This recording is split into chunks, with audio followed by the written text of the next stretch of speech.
Yang lain kalau mau ke depan, more than welcome.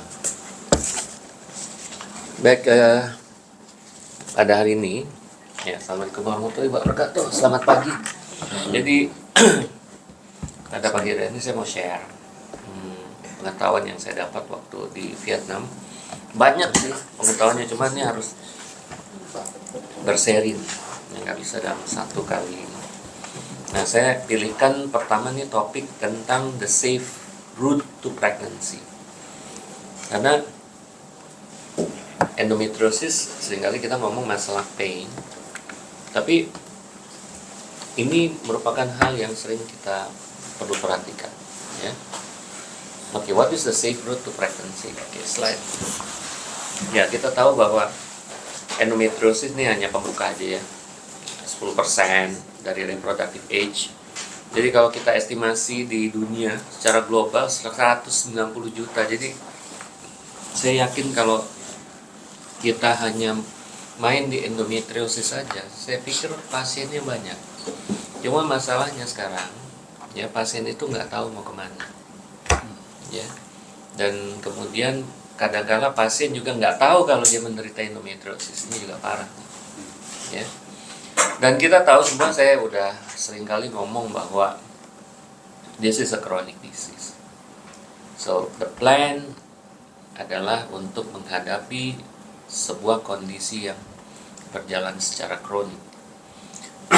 Memang nggak bisa enggak, ini akan menimbulkan economical burden, karena pada saat pemerintah akan mengambil alih layanan kesehatan, maka dia pasti akan bermasalah dengan penyakit-penyakit yang sifatnya kronik.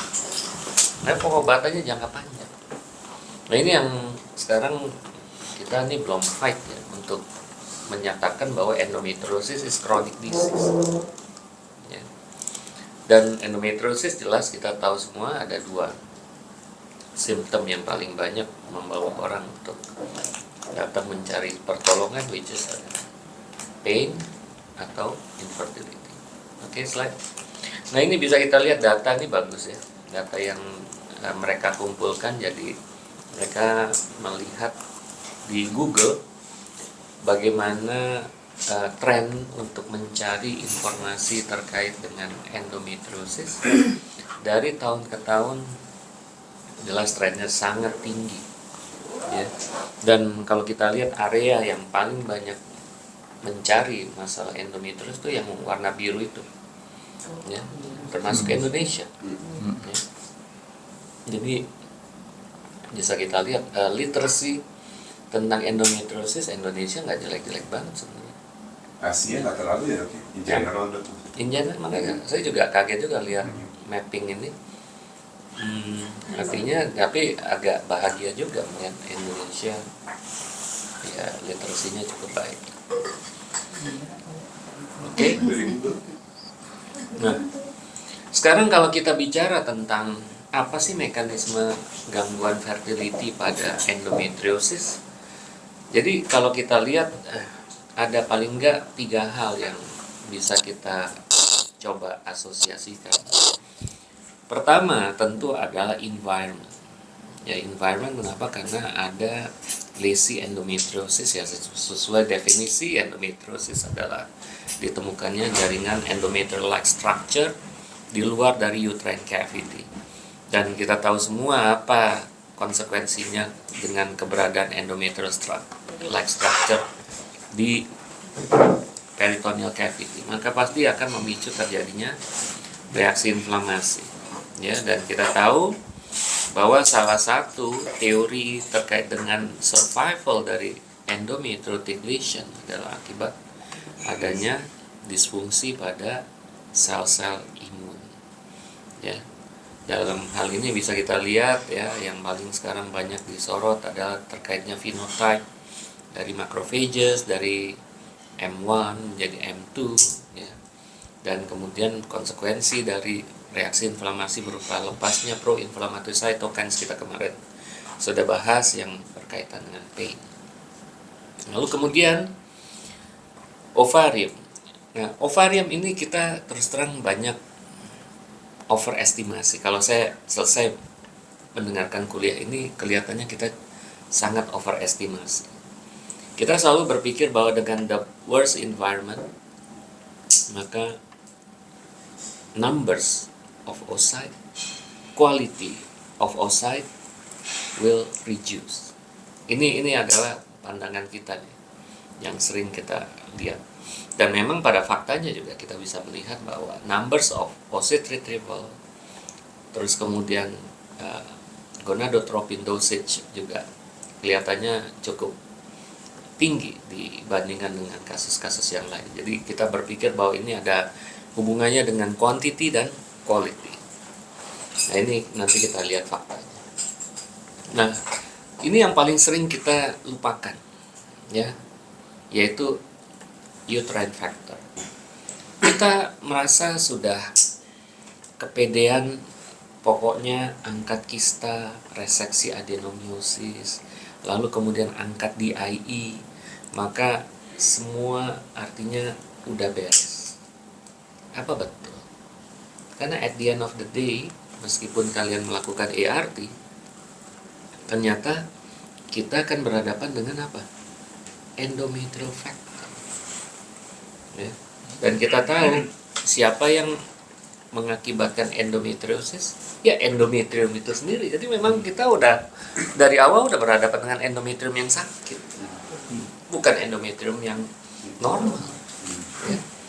Nah, apa saja yang menjadi karakter dari endometrium seorang penderita endometriosis, ya kita tahu betul ya, seperti progesterone resistance, hyperestrogenism, lalu kemudian anti-apoptosis, ya, pro-proliferation, dan seterusnya dan seterusnya. Nah, kita tahu dengan progesterone resistance, maka jelas sekali transformation endometrium dari proliferation phase to secretory phase tentu sangat-sangat terganggu. Dan sudah banyaklah penelitian yang kita lihat berkaitan dengan ekspresi dari molekul receptivity yang sangat penting pada proses implantasi, jelas berubah antara endometrium yang berasal dari penderita endometriosis dan near penderita endometriosis. Nah, ini yang saya lihat kita agak kepedean di sini. Nah, itulah kenapa saya akan menghubungkan kuliah ini nanti dengan kuliah berikutnya yang kemarin saya sudah sampaikan dari Profesor Nicholas Polisos, di mana dia bilang dengan global trend melakukan freezing ini akan memberikan benefit buat penanganan endometriosis dan infertility. Kenapa? Karena kita memiliki freedom, flexibility. Kapan kita akan mereplace embrio? Itu tidak lagi ditentukan oleh waktu. Itu yang pertama. Lalu yang kedua, kalau kita berbicara tentang ovarian response, ya, ovarian response, dengan adanya freezing teknik, maka kita ada freedom untuk melakukan multiple ovarian stimulation tanpa batas. Yang batasin siapa? Uang. Ya, tapi secara teknik nggak ada batas. Ya, bahkan stimulasi start from luteal phase ini pun sudah dikenal, ya. Jadi dengan ada second wave dari folliculogenesis, jelas sekali bahwa kita tidak perlu membuang-buang waktu untuk menunggu sampai pasiennya menstruasi lagi untuk melakukan stimulasi. Ini sesuatu hal yang sangat fleksibel, tapi jangan berbicara tentang sinkronisasi dengan endometrium, ya. Jangan bicara itu. Ya, itulah beruntungnya ada freezing teknik. Makanya sekarang kita dikenal sebagai freeze maniac. Ya, jadi karena secara global ini sudah menjadi sebuah tren dan kita bisa memetik keuntungan dari situ. Ya. Dan dengan demikian, dengan adanya freedom untuk melakukan embryo replacement, maka sekarang juga dikenal apa yang disebut sebagai individualized luteal support. Ya. Nah, ini juga sangat menarik karena kita tahu endometrium ini sangat resisten terhadap progesteron. Artinya bagaimana kita meng-create progesteron yang dapat memperbaiki endometrium pada penderita endometriosis. Jadi sekali lagi banyak sekali, maksud saya, insight yang banyak saat ini ya. Sekarang tinggal kita memformulasikannya, karena ini sudah terjadi di luar sana dan mudah-mudahan kita bisa catch up ya. Oke, slide. Nah, akan tetapi menariknya, ini menariknya, ini ternyata penelitian ini udah dari 2014. Apa yang terlihat? Penelitian ini adalah menilai kasus endometriosis, ya, apapun itu, yang baik ada endometrioma atau tidak ada endometrioma, ada DIE atau tidak ada DIE. Ternyata setelah mereka dilakukan medical treatment 3 bulan dan kemudian mereka diikuti sebanyak 6 cycle, apa yang terjadi? Lihat tuh, 43% hamil sendiri. Ya. 43% hamil sendiri. Dan kalau kita baca penelitiannya, artikelnya, ya, ovulasi bukan hanya terjadi pada not affect, jadi ovarium yang tidak ada kistanya, tapi ternyata mereka mampu juga mendeteksi ada folikulogenesis yang terjadi pada ovarium yang ada kistanya. Meskipun kalau kita lihat tabelnya, maka tentu diameter kista yang melebihi 6 cm umumnya akan jauh lebih sedikit ditemukan. Nah, ini menurut saya ini, kalau saya nggak dengar kuliah ini, kita nggak pernah aware ada penelitian kayak begini. Ya, kemudian saya cari nih, ya, penelitiannya. Nah, coba lihat di situ. Ya, ini terkait dengan site. Jadi sekali lagi, saya kalau dapat kuliah dari situ, saya akan cari publikasi artikel aslinya. Dan kalau informasi di slide kurang, maka saya sedikit tambahkan. Seperti contohnya ini, kita bisa lihat bahwa ini adalah angka di mana, ya, populasi yang digunakan itu adalah seperti ini. Ya, ada diameter endometriosis yang kista endometriosis yang di atas 4, di atas 6, dan juga ada deep endometriosis. Nah, coba kita lihat angka kehamilannya. Coba lihat angka kehamilannya 43%. Ini spontaneous, ya. Dan bisa kita lihat di situ, ya, 41,5%. Ya, tadi sudah disebutkan di awal, ya, 41,5%. Itu ada deep endometriosis. Ya. Artinya itu nggak diapa-apain. Ya, endometriomanya pun nggak diapa-apain. Ya, ini benar-benar spontaneous. Hanya diberikan medical treatment 3 bulan, 3 cycle. Ya, coba kita lihat, ya, yang healthy ovary, ya, site of ovulation nggak jauh berbeda dengan yang affected. Coba lihat. Ternyata kita overestimation. Ya.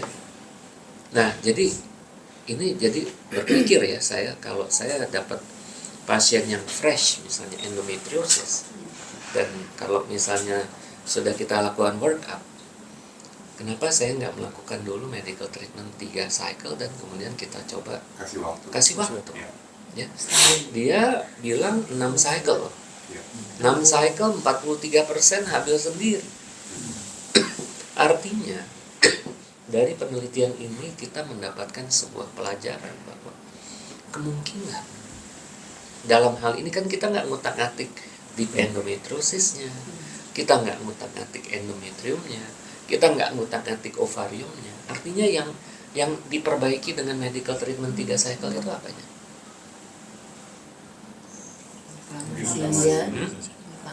Inflamasi. Iya, inflamasi. Artinya kita men-treat general inflammation yang ada pada rongga peritoneum. Karena kita tidak melakukan sistektomi, kita tidak melakukan reseksi adenomyosis, atau kita tidak melakukan reseksi pada deep endometriosis. Ya. Dan kemudian kita lihat, ya, miscarriage-nya sekitar 10,5%, oke, fine, ya. Karena clinical miscarriage juga sekitar 10%, ya. Dan kalau kita lihat term pregnancy, ya 60%, ya, yang ongoing masih 20%. Ya, jadi bisa kita lihat di sini, jangan terlampau terburu-buru. Ya, ini yang ingin diberikan pesan. Saya lihat ya, grupnya Santul ini ada grupnya Caprong, ya, Bordong, terus siapa lagi ya, Strueli. Itu ternyata itu grup Prancis. Saya lihat ternyata namanya ya seputaran itu lagi. Dan kalau saya lihat ya ininya, artikel-artikelnya, kan saya juga cari-cari artikel yang mendukung ini. Ternyata kelihatannya mereka lebih banyak mendukung konservatif. Ya. Nah, ini yang saya mau kasih lihat. Ini buktinya nih. Ya. Ini jelas kalau kita omongin di publik, ini udah pasti akan membuat sebuah perubahan. Karena orang kan lihat infertility, ada kista, oh sikat. Ini lihat, ya, dalam 6 cycle yang hamil sendiri 43%. Ya. Jadi maksud saya kita harus lihat ini, ya. Dan nggak usah mempermasalahkan deep endometriosis, ya. Karena bisa kita lihat orang yang dengan deep endometriosis hamil secara spontan hanya dengan 3 cycle hormonal treatment. Slide. Nah, sekarang kita masuk ke dalam kuliah ini. Jadi si Santuli membagi kuliahnya menjadi 3 bagian besar. Yang pertama, dia ingin menjelaskan kepada kita how to overcome implantation. Terus kemudian therapeutic option apa yang baiknya dilakukan. Dan yang ketiga adalah, karena orang selalu bertanya, apa sih konsekuensinya kalau kita melakukan fertility management dengan disease progression? Iya kan? Kita kan selalu ngomong, Pak, Ibu, kalau nanganin pain jalannya ke sana, kalau nanganin fertility jalannya ke sana. Iya kan? Karena kita tahu bahwa kalau kita mau nangani fertility, we're going to increase the estradiol. Iya nggak? Nah, sekarang orang bertanya, apakah akan ada disease progression pada saat dilakukan fertility management atau enggak? Iya kan? Selalu akan timbul pertanyaan seperti itu. Oke. Nah, sekarang coba kita lihat dulu yang terkait dengan implantation. Nah, kalau bicara implantation, sama dengan keguguran berulang. Makanya ini juga kemarin kan ditanya recurrent implantation failure, sama nggak dengan recurrent miscarriage? Ya, kalau di kategorikannya sama sebenarnya, cuma sama. Apakah the whole miscarriage, recurrent miscarriage itu bisa dijelaskan menggunakan satu pendekatan? Yang enggak. Karena bisa kita lihat recurrent miscarriage itu dibagi menjadi early dan late. Nah, tentu beda dong antara yang terjadi di early sama yang terjadi di late, apalagi pada fase implantation awal. Nah, itu kan beda dong. Nah, akan tetapi kalau kita lihat di sini, konsep Santuli untuk menjelaskan problem implantation sama dengan miscarriage. Problemnya ada di maternal atau problemnya ada di embrio. Embrio kan berasal dari oocyte dan sperma. Jadi apakah dengan keberadaan endometriosis maka akan mempengaruhi quality dari oocyte, sehingga at the end mempengaruhi quality dari embrio, sehingga embrio ini akan terganggu dan kemudian terjadi kegagalan implantasi. Dan sebaliknya, apakah kondisi endometriosis pada sisi maternal akan mengganggu atau menyebabkan environment yang hostile, ya, dan juga endometrium yang kurang bagus, sehingga menyebabkan terjadi kegagalan implantation. Nah, coba kita lihat slide. Nah, kalau kita bicara terkait dengan environment pada ovarium, ya ini adalah penelitian yang dilakukan Pocate. Ini juga grupnya Santuli, Chaprong, dan lain-lain. Ternyata mereka melihat apa sih yang terjadi pada cairan folikel yang ada endometriosisnya dan ada DIE-nya. Ya. Bisa ada DIE tanpa endometrioma dan ada DIE dengan endometrium. Apa sih yang terjadi? Karena ini gambarnya jelek, saya coba cari artikel aslinya dan slide. Nah, ini gambar yang bagus. Apa yang bisa kita lihat di sini? Ternyata kita harus kembali kepada konsep apa? Siklus Krebs. Ya. Ternyata terjadi perubahan pada siklus Krebs, dan kita tahu siklus Krebs ini terjadi pada mitokondria, terutama pada outer atau inner. Ya, pada inner membrane, karena di inner membrane ada 5 enzim chain reaction, respiratory chain, ya. Nah, kalau kita lihat coba yang biru itu terjadi atau ditemukan umumnya pada cairan folikel yang tidak ada omanya. Sementara kalau yang merah itu terjadi pada yang ada oma. Nah, apa bedanya yang kalian lihat? Nah, yang bisa kita lihat di sini adalah terkait dengan energi metabolisme. Ya, bisa kita lihat bahwa yang terjadi tanpa oma, maka ini terjadi layaknya pada anaerobik metabolisme. Karena yang terbentuk adalah laktat. Ya, ini residen yang di UPI pasti tahu. Karena laktat adalah merupakan indikator dari hypoxia. Ya, jeleknya tissue perfusion itu dilihat dari laktat.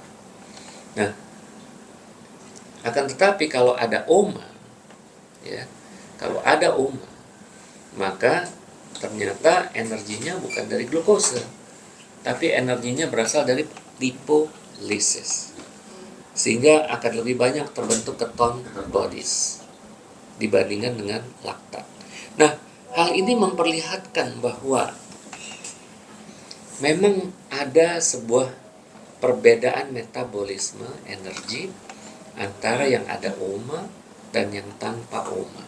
Tapi apakah ini akan mempengaruhi quality dan quantity? Ya. Nah, coba kita lihat.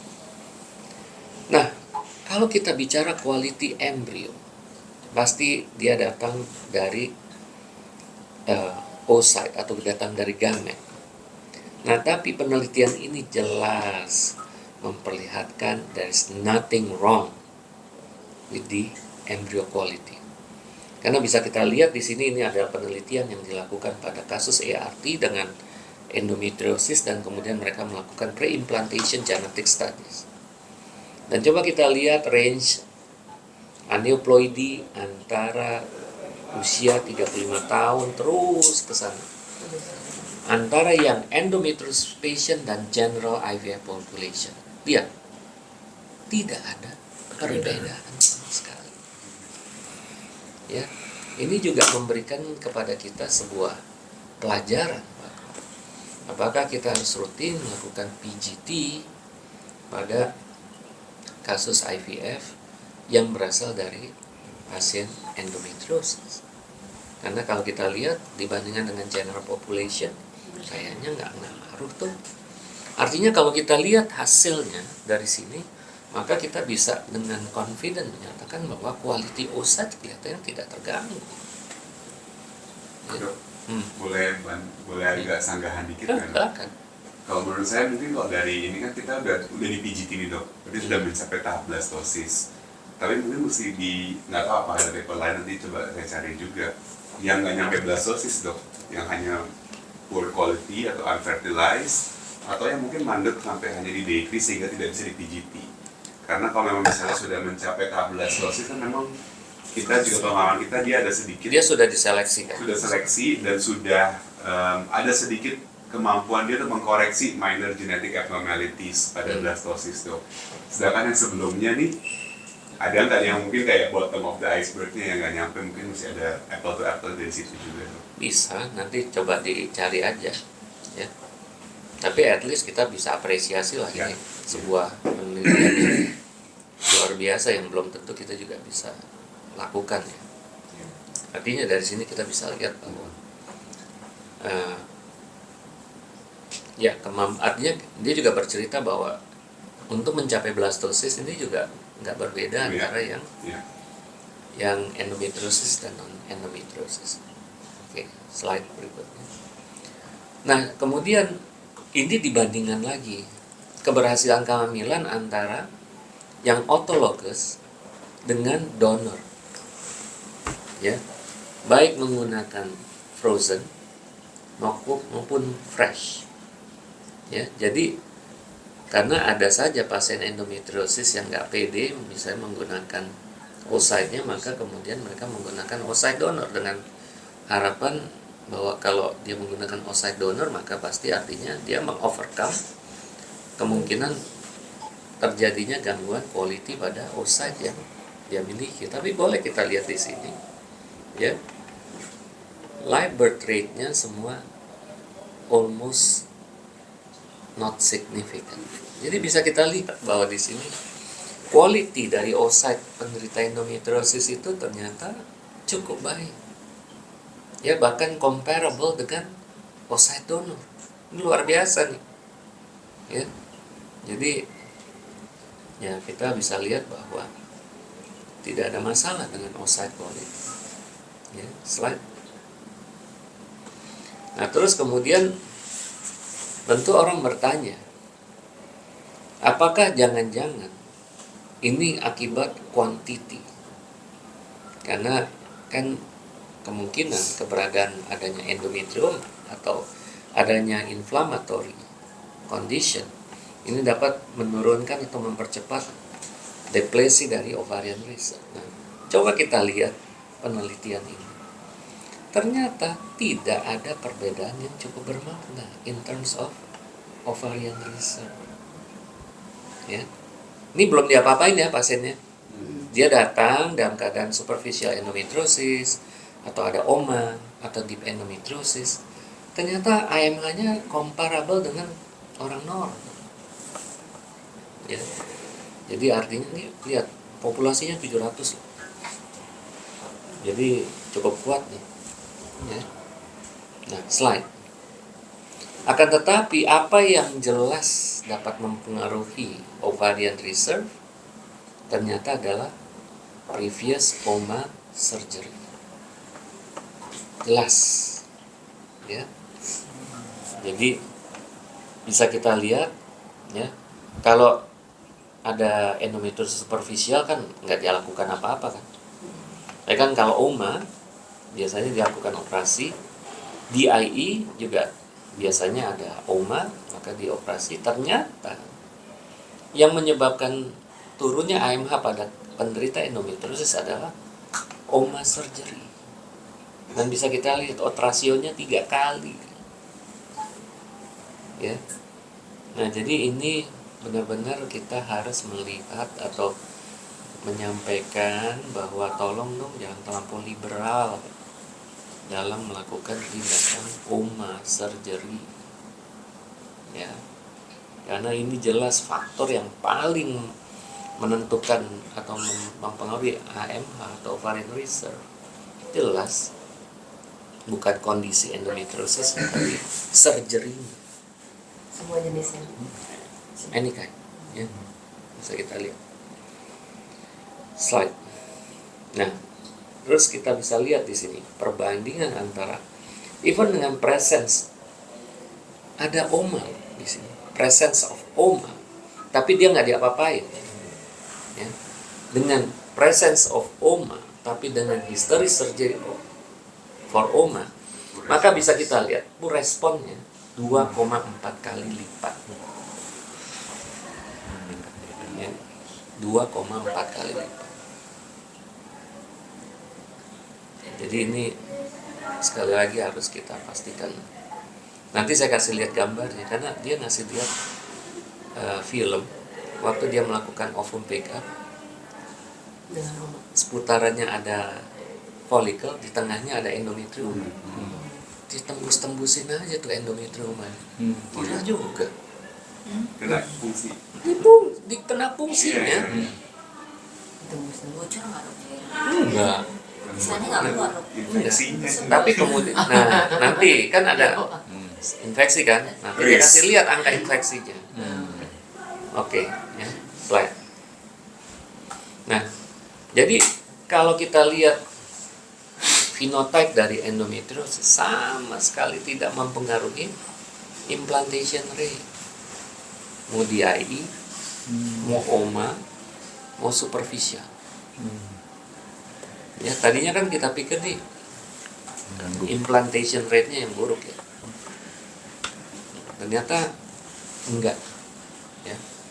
Nah, tapi nanti ada satu fenotip lagi yang belum masuk apa? Adenomyosis. Nanti kita lihat. Kalau adenomyosis kayak apa? Karena nanti dia ada bahas sendiri. Nah, jadi bisa kita lihat di sini bahwa prognostic factors untuk ART outcomes jelas ovarian reserve dan history dari operasi. Ya. Nah, bisa kita lihat previous surgery for endometriosis without OMA. Jadi any kind of operation. Ya. Sementara yang di bawah adalah previous surgery for OMA. Ya kan operasi endometriosis kan nggak harus selalu kistektomi kan. Ada sholisis. Oh, maksudnya bad prognostic factor berarti. Iya. Jadi hazard nih dok maksudnya. Iya. Heeh. Malah lebih jelek. Jelek lah. Previous surgery with OMA malah lebih jelek. Ya. OR-nya 0,39.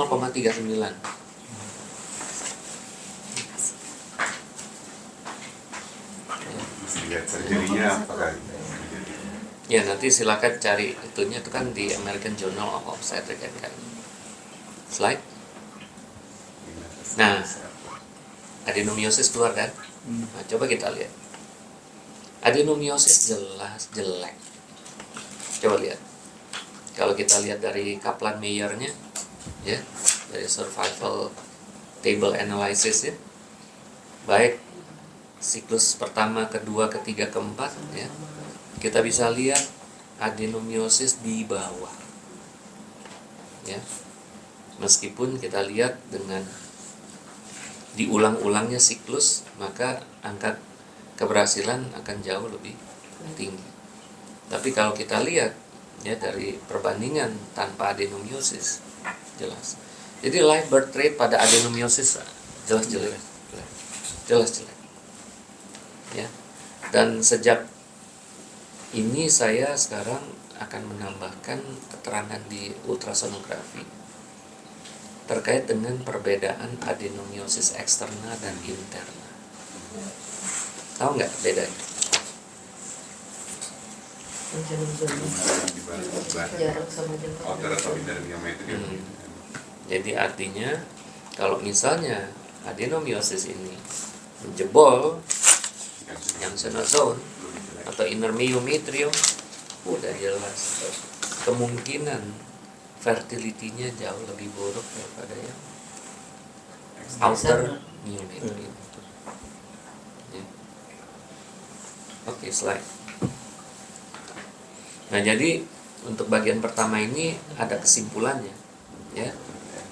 Jadi ternyata nggak ada masalah dengan quality, ya, dari oocyte, ya. Dan sekali lagi, yang mengubah quantity dari oocyte adalah bukan endometriosisnya, tapi adalah previous surgery-nya. Ya. Dan kemudian bisa kita lihat bahwa apapun phenotype endometriosisnya ternyata tidak akan mempengaruhi outcome. Ya. yang mempengaruhi outcome live birth rate hanya adenomyosis. Ya. Nah, ini adalah pelajaran pertama yang kita lihat dari chapter yang awal ini. Oke. Nah, sekarang kita mau mencoba mereview nih apa therapeutic option yang akan ditawarkan untuk infertility. Slide. Mereka membaginya menjadi 3, yaitu surgery, hormones, dan assisted reproductive technology. Yang mana yang kira-kira harus dilakukan? Ya, slide. Nah, kalau kita lihat di sini, ini adalah penanganan endometriosis zaman dulu.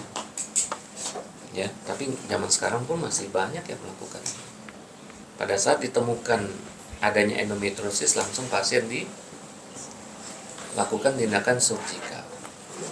Lalu kemudian diberikan post-operative surgical treatment tanpa tahu sebenarnya targetnya apa, dan tidak jarang akan dilakukan repetitive surgery. Ya, itu sorry kepala orangnya nggak bisa hilang. Nah, setelah repetitive surgery baru kemudian pasiennya baru di ERT. Ya, ini adalah zaman dulu ya, tapi zaman sekarang juga masih banyak yang melakukan kayak gitu. Ya.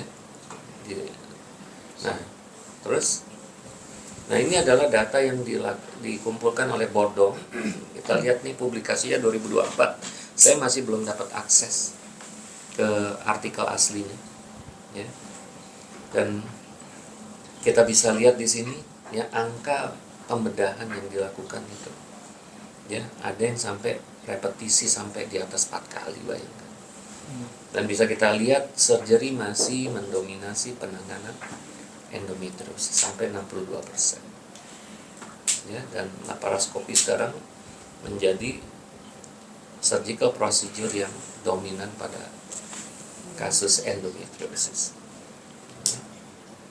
Nah, jadi kelihatannya masih banyak nih tindakan operatif yang dilakukan. Slide. Ya, kita sudah tahu ya bahwa meskipun tindakan operatif itu banyak menimbulkan komplikasi, tapi masih tetap banyak yang melakukannya. Kemarin Dr. Kemal memperlihatkan ada kasus endometriosis usia 46 tahun datang ke RSCM dengan keluhan AUB, pain, fasenya 7. Itu bayangkan nggak dikonsulin ke kita. Terus kemudian sudah direncanakan HTSO. Bayangkan. Belum tentu selesai. Iya. Ya, seperti itulah. Ya. Jadi dianggap tuh kayaknya endometriosis itu bisa ditangani oleh siapapun. Pokoknya kalau misalnya udah 46 tahun, paritas 2, ada endometriosis sikat, ya, HTSO. Ini yang menurut saya agak menyedihkan, karena kita capek-capek belajar tentang endometriosis sampai sedalam ini, ternyata in the real world kayaknya penanganan endometriosis itu cuma kayak gitu aja. Ya. Oke, slide. Nah, tolong dilihat ini, ya. Penanganan endometrioma yang dikaitkan dengan surgery dan efeknya terhadap ovarian reserve, coba bisa lihat. Pada unilateral cystectomy, maka dia mengurangi hampir 40%. Sementara kalau bilateral, dia akan menurunkan hampir mendekati 60%. Ya, saya tahu kayak yang teman-teman yang melakukan tindakan laparoskopi tapi memahami tentang endometriosis, pasti dia tahu kira-kira apa yang dilakukan. Kemarin kan saya sempat memperlihatkan, sekarang sudah dianjurkan kalaupun mau melakukan tindakan ablasi misalnya, sebaiknya menggunakan laser agar tidak terjadi kerusakan pada korteks, karena tebal dari dinding kista endometriosis itu sangat-sangat tipis. Ya. Nah ini makanya sangat signifikan, ngurangi 60%. Nggak main-main ini, ya. Jadi sangat disayangkan. Ya. Nah, jadi tolong ini benar-benar pengetahuan ini diperhatikan. Ya, slide. Nah, saya ini mengambil dari Santuli, ini bagus sekali tahun 2023, ya, tentang fertility preservation pada benign gynecological condition. Ya. Apapun ini. Ya, makanya dia nggak sebut endometriosis. Ya, pendekatannya dia adalah pertama adalah menegakkan dulu diagnosis. Lalu kemudian melakukan counseling. Apa sih rencana kamu? Ya. Kita kan sering berhadapan ada orang yang memang belum ada pikiran mau menikah. Tapi ada yang sudah memiliki target untuk menikah dan seterusnya, dan pendekatan ini belum kita lakukan dengan baik. Ya. Coba kita lihat ada 2 arm yang akan dilakukan terkait dengan fertility preservation. Yang pertama adalah short term, yang kedua adalah long term. Ya. Nah, bisa kita lihat di sini bahwa at the end konsepnya adalah melakukan penyimpanan dari folikel. Sebenarnya ini, ya, konsepnya, ya, dan dikombinasi dengan kalau khusus yang long term adalah medical treatment. Ya, jadi artinya mungkin kalau kita menghadapi kasus-kasus yang age endometriosis, ya, ini untuk exercise saja kita tahu lah pasien BPJS siapa sih yang mau melakukan fertility preservation dengan melakukan oocyte freezing misalnya, kan nggak ada. Tapi at least saya minta kalian mencoba menerapkan ini secara terbiasa, ya. Kan kita nggak penting jawabannya, kita penting adalah clinical experience. Bagaimana berbicara dengan yang age endometriosis dikaitkan dengan fertility preservation. Mau dia punya uang, mau dia nggak ada uang, ya, jawabannya cuma 2, iya atau tidak. Cuma itu aja. Cuma saya pengen kalian berlatih, ya, melakukan penjelasan terkait dengan fertility preservation. Nah, dalam hal ini kita bisa melihat bahwa untuk yang long term, ya, bisa kita lihat di sini. Tidak jarang bukan berarti bahwa dengan kita sudah mempreserve oocyte-nya, maka dia harus ERT. Enggak, coba lihat. Ya. Pada saat kita sudah lakukan long term medical management, maka kita biarkan aja, kita tunggu. Kan tadi data memperlihatkan kasus endometriosis pasca medical treatment diikuti 6 siklus, 43% hamil dengan sendirinya. Ya.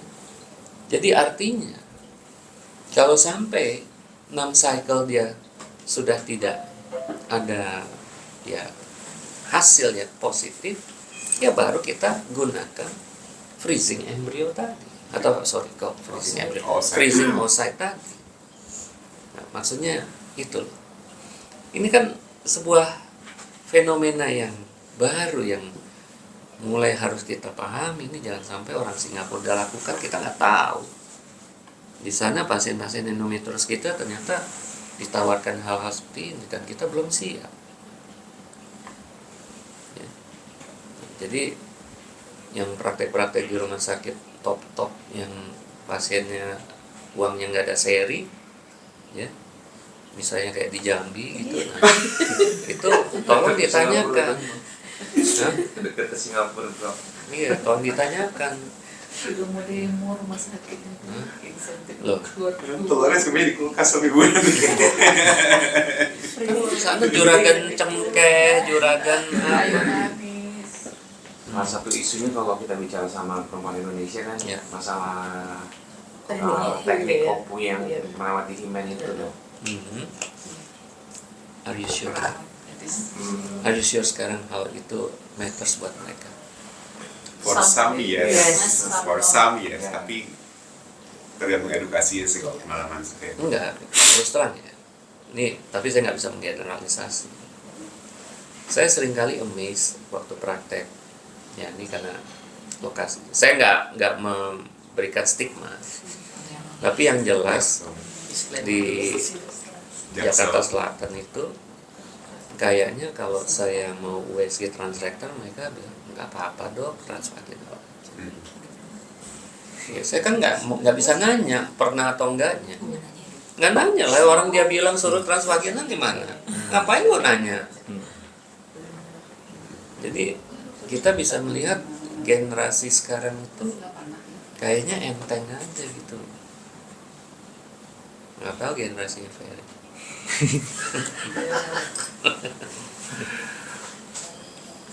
Jakarta Utara mungkin masih ini. Selatan emang iya sih dok. Iya. Makanya itu udah kayak gitu. Jadi ya kita nggak bisa, ya nggak boleh stigma, tapi juga kita nggak bisa menutup mata bahwa fakta itu ada. Ya artinya mungkin mereka membutuhkan. Ya saya punya kasus seperti ini, cuma saya lupa ya karena dia datang mau sekolah ke UK.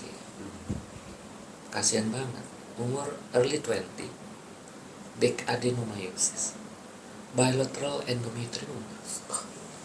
Bayangin, sedih juga ngeliatnya. Sorry ya, cukup ini apa? Cukup good looking lah, good looking. Kok pakai cukup sih dok? Iya kan yang good looking kan yang satu harus bos. Oh, Ya. Nah jadi ya gitulah, artinya ya harusnya dia kita tawarkan sih harusnya. Oke, slide. Nah ini Santuli udah bikin khusus untuk endometriosis. Ya. Jadi bagaimana kita antara yang long term sama yang short term. Ya.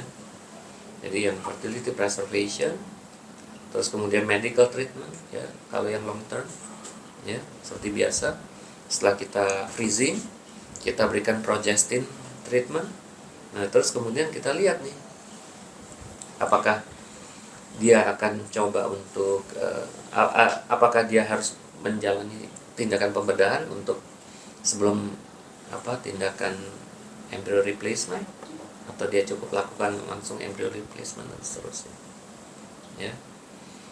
Nah, tapi kalau yang immediate, ya apakah memang dia butuh operasi atau tidak, lakukan ERT dan medical treatment. Jadi bisa kita lihat nih, sequence dari penanganan infertility pada endometriosis.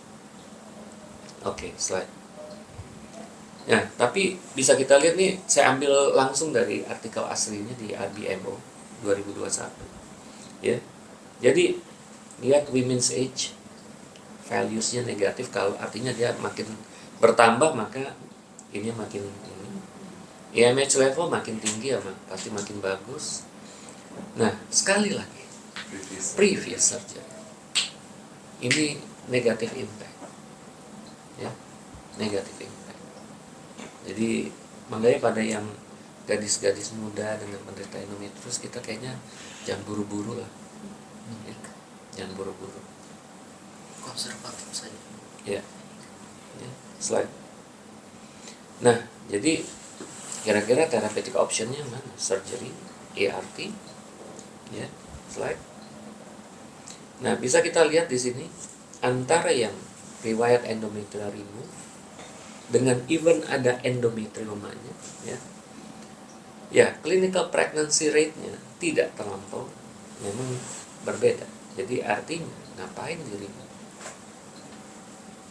ya kan? Tidak terlampau signifikan perbedaan.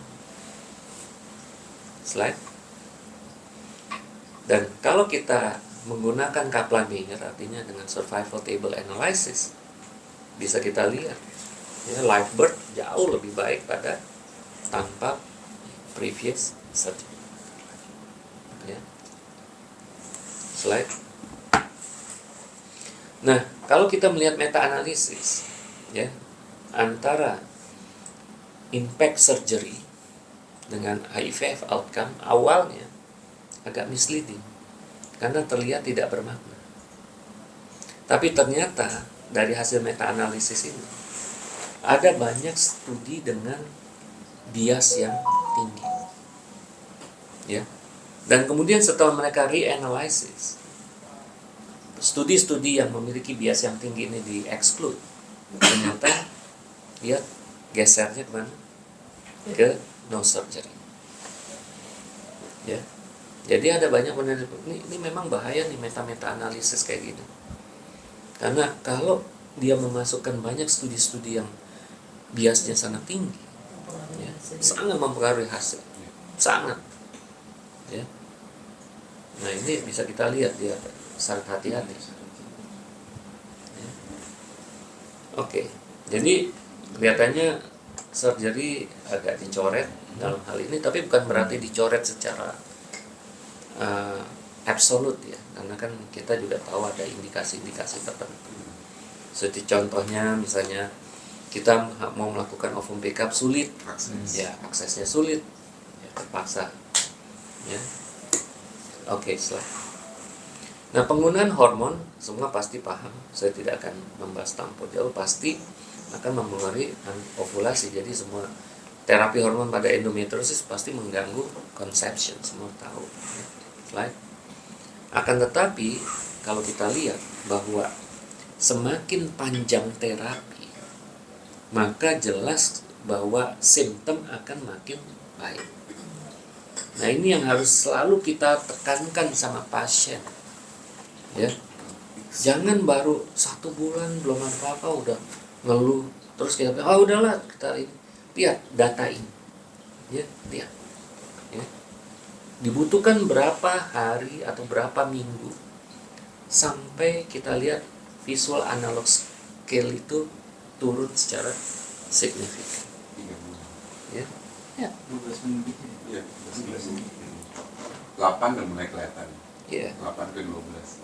Ya, artinya kita harus sampaikan ya di penjelasan-penjelasan seperti ini. Jangan asal kasih obat. Ya, kita harus seperti yang paling contoh yang saya sering temukan tuh, jarang ya dokter kita itu bercerita tentang AUB pada penggunaan progestin. Aduh, itu susah banget menjelaskannya lagi. Saya selalu tanya, emang nggak pernah dijelaskan dari awal tentang kemungkinan adanya AUB? Nggak pernah. Dokternya langsung kasih aja. Ya, mudah-mudahan bukan di resensi itu. Ya. Tapi sekali lagi saya pengen kalian tuh menjelaskan sama seperti ini. Ya, nyerinya itu butuh waktu. Ya. Slide. Oke, risk. Sekarang risk apa? Nah, coba kita lihat risk terkait dengan fertility preservation dan endometriosis. Karena tadi kita katakan mau nangani pain jalannya ke sini, nangani fertility jalannya ke sana.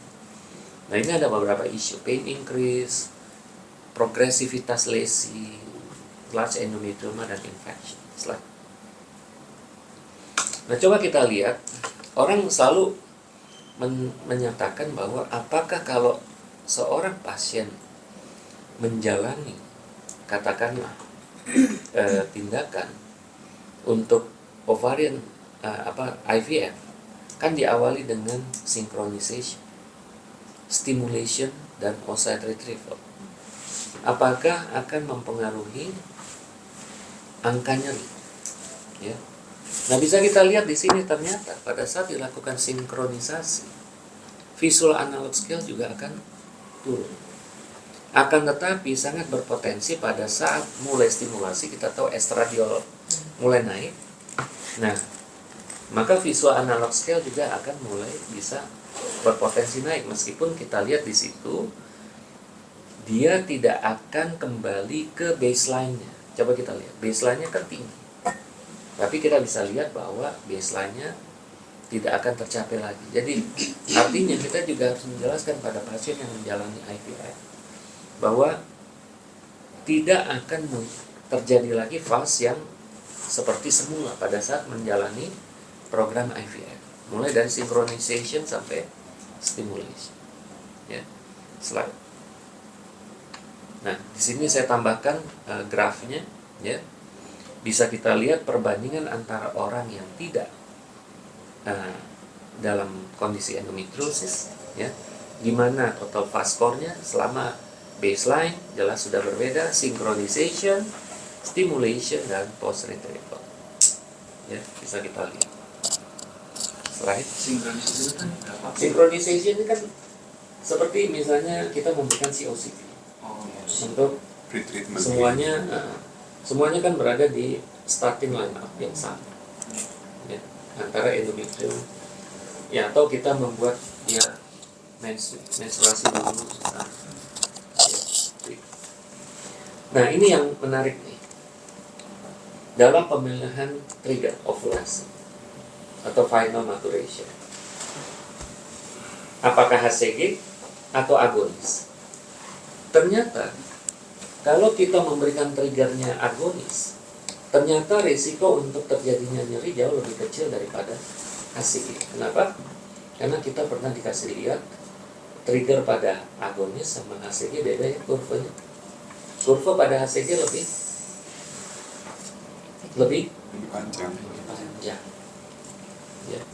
Sementara kalau agonis lebih sedikit, itulah kenapa trigger agonis jauh disukai untuk menghindari OHSS. Nah, ternyata penggunaan agonis ini akan lebih mempercepat luteolitik dan juga akan mencegah terjadinya leakage karena penekanan LH, ada penekanan produksi dari VEGF. Ya, itu penjelasannya. Jadi artinya kalau kita melakukan stimulasi pada kasus endometriosis, apabila kita ingin mencegah kemungkinan adanya pain, maka trigger yang digunakan sebaiknya adalah agonis. Ya. Slide. Tapi dengan catatan tadi nggak pakai long protocol ya dok? Berarti Oh iya, kalau long protocol nggak makin- bisa makin nggak agonis respon. trigger soalnya. Makin Iya. nggak respon. Ya. Oke, slide. Nah, ini bisa kita lihat ya outcome dari ART dikaitkan dengan simptom yang ada, ya. Kita lihat mau pasien itu datang dengan keluhan dysmenorrhea, dispareunia, non cyclical dan lain sebagainya, ternyata tidak akan bisa memprediksi kemungkinan outcome-nya. Ya, jadi bukan berarti kalau di AI jadi lebih buruk, ya. Seperti misalnya ada dispareunia, bukannya berarti kalau sudah non cyclical pain dia lebih buruk. Ternyata enggak juga, ya. Bisa kita lihat di sini. Live birth-nya kurang lebih sama. Slide. Nah, ini yang infeksi bisa kita lihat angkanya, ya. Pada global population angkanya 0,3%, ya. Sementara pada endometrioma angkanya adalah 0,4%. Jadi bisa kita lihat bahwa angka infeksi pada kasus endometrioma tidak berbeda dengan angka infeksi pada global population. Slide. Nah, ini bisa kita lihat ya, pelvic infection atau oocyte retrieval baik yang endometriosis maupun non endometriosis, ya. Nah, bisa kita lihat tidak berbeda perlakuan. Ya. Oke, slide. Lalu kemudian oocyte retrieval-nya meskipun ada endometrioma, coba lihat. Nah, cuma yang saya bingungnya ya, kok jarum mereka lihat ada putih-putihnya di ujungnya. Ada markernya. Itu jarum apa ya? Kok kayaknya bagus banget ya. Panjang ya. Heeh. Kita pengen kecil. Jarum kita nggak pernah loh ada putih-putihnya di ujung itu. Ada dok, tapi Hah? ada kecil. Iya, tapi Tapi nggak bisa- sejelas ini, itu. iya. Nggak sejelas itu. Dia jelas banget loh. Itu coba lihat, nusuknya kan lewatin endometrioma itu. Ini sebenarnya film. Cuma kan saya ngambilnya cuma Resolusi Capture USG-nya juga bagus. Nah, kalau menurut saya sih USG sih nggak ada masalah. Tapi maksud saya, ininya kok bagus Iya. banget. Dan bisa kita lihat ya, berapa jumlah oocyte yang di-retrieve, ya. Ternyata tidak berbeda bermakna, ya. Dikaitkan dengan Define how large is large. ya, how large itu kan largest oma. Kalau di bawah 5, ya, kalau di bawah 5 bisa kita lihat tuh cut off-nya. Betul. Nah, tapi kalau udah di atas 5 ya. Nah, itu mulai jumlah ininya mulai berubah ya. Jadi kita bisa lihat bahwa mereka nggak rutin harus melakukan sistektomi. Ya, cuma itu pesan mereka. Ya. Oke. Ya. Nah, bagaimana dengan progression? Nah, ini tadi ada mereka bilang nih ada misleading information. Ya. Dia bilang di publikasi-publikasi dikatakan hati-hati progresivitas endometriosis akan terjadi 28%. Nah, cuma kenapa ada gambar gelas di situ? Karena Santuli bilang ini kayak fenomena kalau gelas itu diisi setengahnya, kamu akan melaporkan gelas itu setengah terisi atau gelas itu setengah kosong. Paham nggak? Jadi waktu dia menyatakan akan terjadi progresivitas 28%, orang kan jadi gimana gitu ya. Nah, ternyata kalau ternyata dilihat evolusinya, yang regresi ternyata 12%, stabil 60%. Jadi slide berikutnya. Jadi sebenarnya justru ya kalau stabil dan regresi itu kan nggak ada perkembangan. Jadi yang non progresif justru 72%. Nah ini gara-gara kita diinfokan progresivitas 28% kan kita jadi rada gimana? Tapi ini on treatment maksudnya dok? Iya. On treatment. After ini, ya. Nah, jadi bisa kita lihat di situ. After fertility.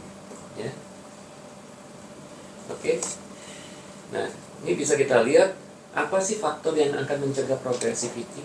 Amenorrhea. Amenorrhea. Jadi kalau tidak pernah ada amenorrhea, ya, atau amenorrhea-nya tidak dibuat kontinu, maka bisa kita lihat progresivitasnya segitu. Ya, coba kita lihat kalau dibuat amenorrhea. Nah, terutama kalau kita buat continuous amenorrhea. Jadi artinya, ya, disease progression nggak usah takut. Post IVF, kalau kita khawatir dengan disease progression, bikin dia dalam keadaan amenorrhea lagi. Ya kan? Makanya kan tabelnya setelah ERT medical management lagi. Nah, jadi bisa kita lihat disease progression itu umumnya terjadi, bisa kita lihat dari tabel ini kapan? Justru pada saat usia muda ini begonya kita. Harusnya kita memotong menderita endometriosis itu di usia muda. Anda lihat, terutama deep endometriosis. Ya. Dibiarkan aja anak-anak muda umur 18 tahun nggak diapa-apain, ketakutan kasih hormon. Ini tabel ini pengen saya lempar di mana-mana. Artinya gini loh, ada anak-anak yang sudah jelas dysmenorrhea, ya, usia muda, and then udah datang ke dokter sekalipun, gara-gara mau dibuat amenorrhea, nggak jadi. Dan kalau dia lihat tabel ini nyesel seumur hidup. Ya.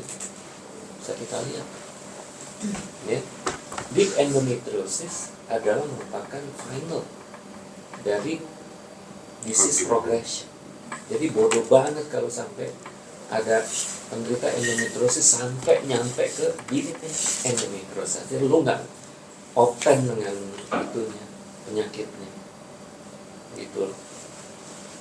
Right? Nah, jadi sekali lagi makanya kenapa long term medical treatment ini menjadi hal yang penting, ya, dalam penanganan endometriosis. Ya, slide. Nah, jadi dikatakan bahwa penanganan endometriosis ada primum non sec. Jadi ini Ferry bisa tenang, ya.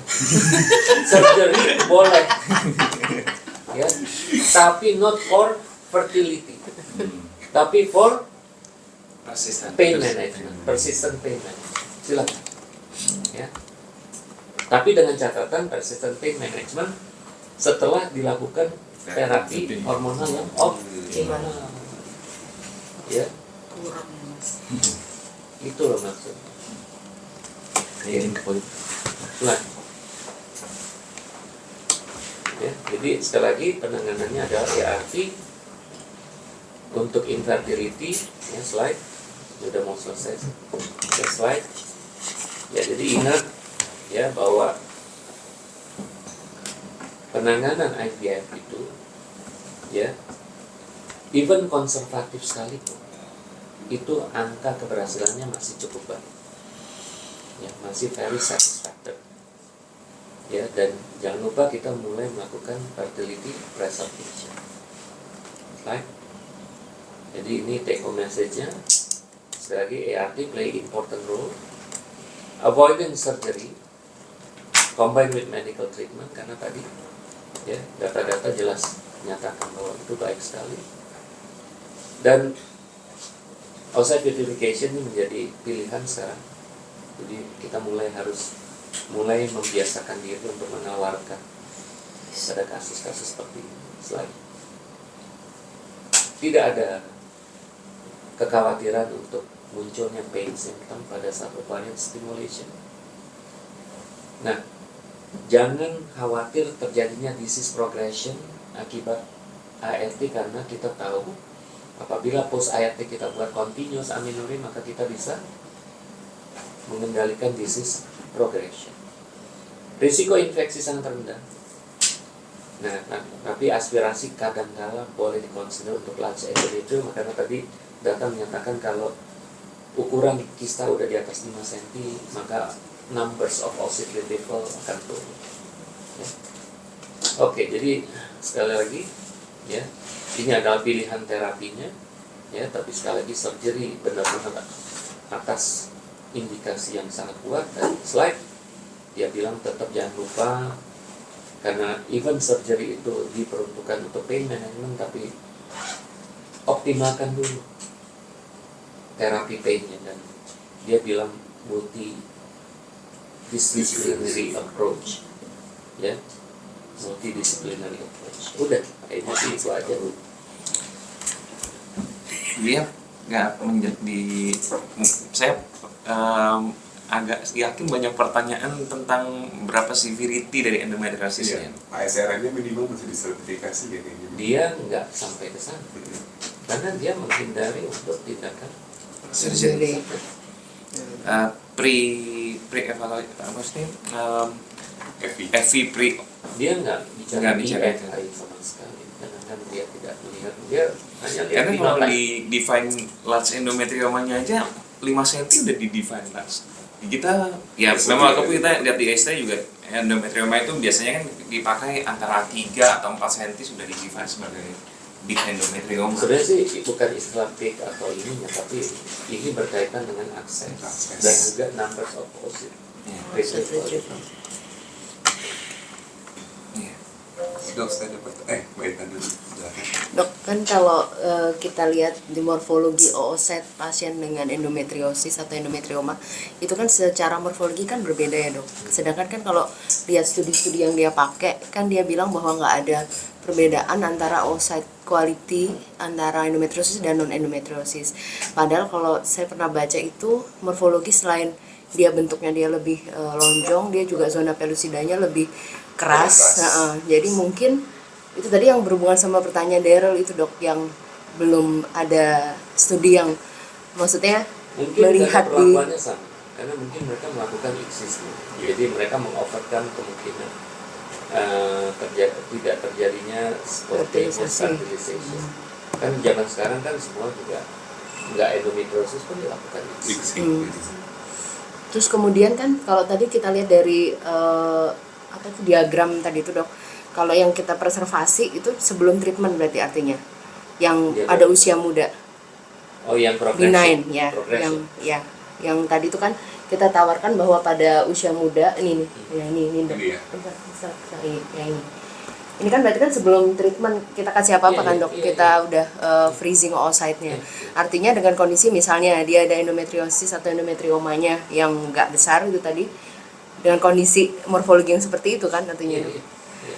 Nah berarti kan kalau misalnya tadi ternyata memang ya mudah-mudahan memang nggak ada masalah setelah di ICSI gitu, tapi kalau misalnya nggak kan oocyte ini kan waktu kita vitrifikasi kan kemungkinan cuma 2 dia survive atau nggak survive kan dok, kalau di lab embriolog kan dia perbedaannya kan itu, jadi kalau memang survive ya dia akan survive, kita bisa ICSI, tapi kalau enggak kan ya udah berarti Andre oocyte yang kita simpan itu kan nggak akan dipakai gitu. Nah, Ya sekali lagi kan saya pikir ini kan sebuah guidance.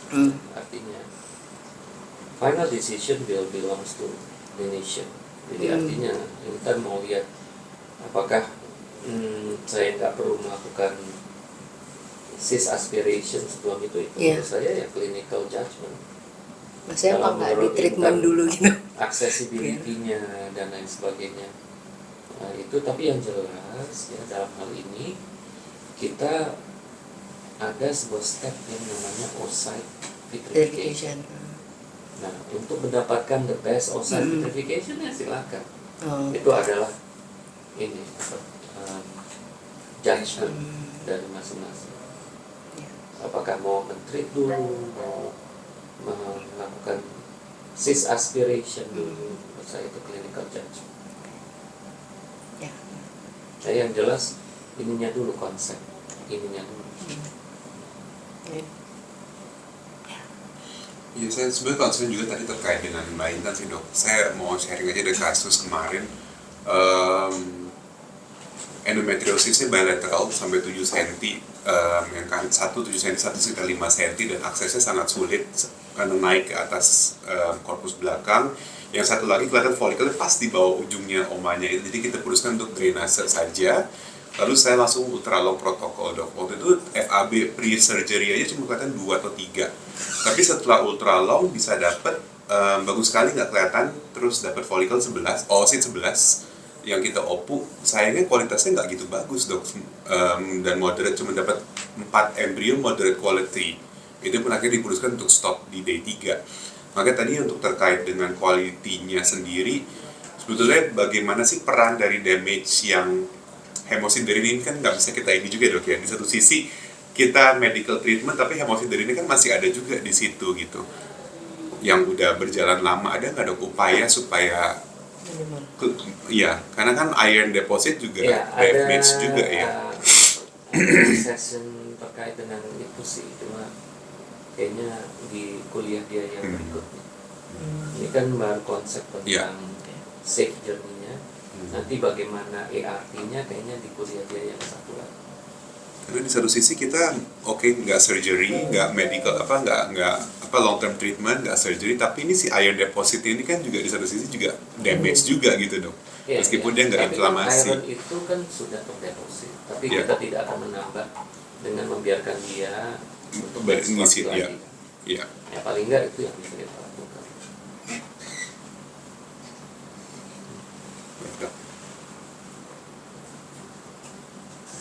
Oke, udah jam 9 lewat kayaknya kita Dok, harus. boleh di-share ya dok slide nanti. Iya, nanti ya. Banyak Terima kasih dok. Kasih dok. Izin laptop.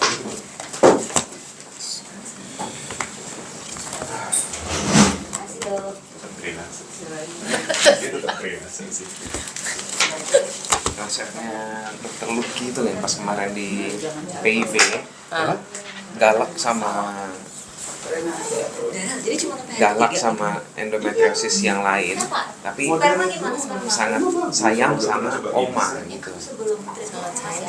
Oh, maksudnya Jadi kalau misalnya di IE superficial itu sudah dibabat semua yang seradikal mungkin gitu. Tapi untuk omanya dikonserv sebaik-baiknya.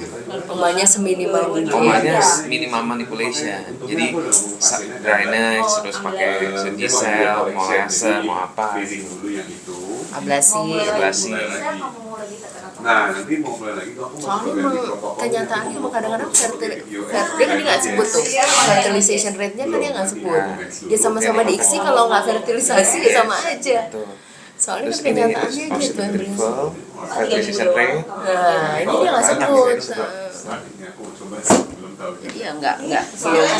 Tapi memang penelitian banyaknya langsung ke berempat itu masih like rate sebelum Iya, karena itu pada akhirnya orang mikirnya ya.